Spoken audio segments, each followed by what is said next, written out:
Let's talk Teenage Mutant Ninja Turtles Volume 6, City Fall.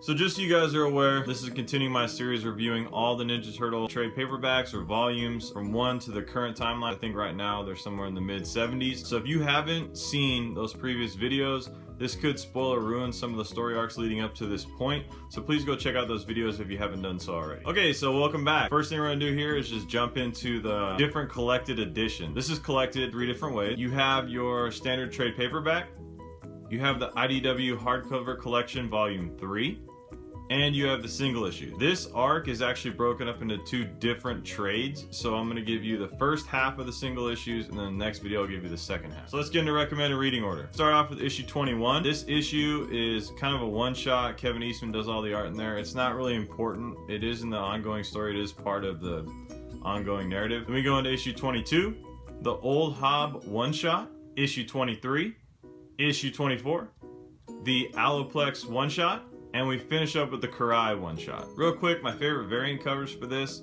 are issue number 24, the retailer incentive cover, the Karai one-shot variant, and I actually got one of the sketch covers done here by Tobias Gebhardt. Now let's talk about who wrote it, who's the artist, things like that. Tom Waltz, Kevin Eastman are the co-writers on this series. They continue in this arc. Back on the art is Matteo Santoluco. He was introduced in issue 5. He did the Secret History of the Foot Clan art. So what's the plot? There's basically 3 plot points in this portion of the story arc. First one is Casey's growth and his relationship with his supporting characters, a character named Angel and April O'Neil, as well as his growth with the Turtles and the Turtle family. Casey plays a bigger role in this arc than he has in the past. Plot point number 2, this could be a minor spoiler, so just be aware of that. Shredder is deciding he's gonna take Leo and try to use Leo as a weapon against his own brothers. I know you might be thinking, like, how is that possible? They go into all that. And the last one is Old Hob, which was a mutant cat that was introduced in, I think, the very first issue of this series. He comes back, becomes a more pivotal character with the Turtles, in that sometimes they're pulling on the same side of the rope and sometimes they're not. So what are the pros of the book? Mateus is back on art. He's fantastic. I love him as an artist. Really fun to watch what he's able to do. Another pro for this book is the story is getting deeper. This is when the payouts really start to come. You cannot just pick up this arc and understand everything that's going on. This is when it really starts using all those things they've put in previously to build to what's going on now. And another pro for this book is it's actually leading to a pretty big, epic final issue of this arc.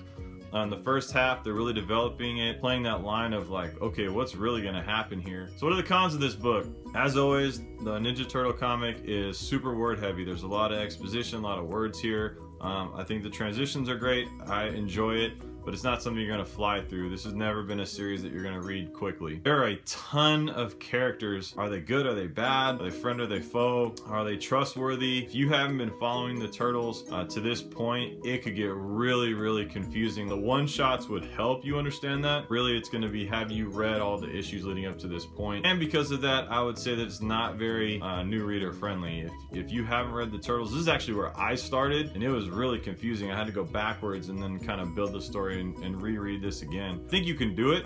I think you can definitely read it and enjoy it, but it's not going to be easy. You're going to have to work a little bit to figure out exactly who these characters are and what's going on. Another con is you have to have read Secret History of the Foot Clan. If you have not read Secret History of the Foot Clan, there's a character in this called Kitsune, or Kitsune. If you don't know who that is from the Secret History of the Foot Clan, you're going to be completely lost. Secret History of the Foot Clan, you have to have read, in my opinion, to enjoy this story arc to its full potential. So what are my final thoughts? It's really, really cool to see the family kind of deal with turmoil within their own unit, within their own structure. It's really cool to see some plot lines develop coming forward. It's tough for new readers. If you're stepping in for the first time, this could be a little bit difficult for you. It's an enjoyable read. The art's fantastic. The story's great. You have to know some things to really understand what's going on. My final grade for this is actually an A. I love this story arc. I love the art. Tom Waltz, Kevin Eastman write a fantastic story. This is City Fall Part 1. Part 2 will come soon, so I hope you guys enjoy it. Thank you for checking in.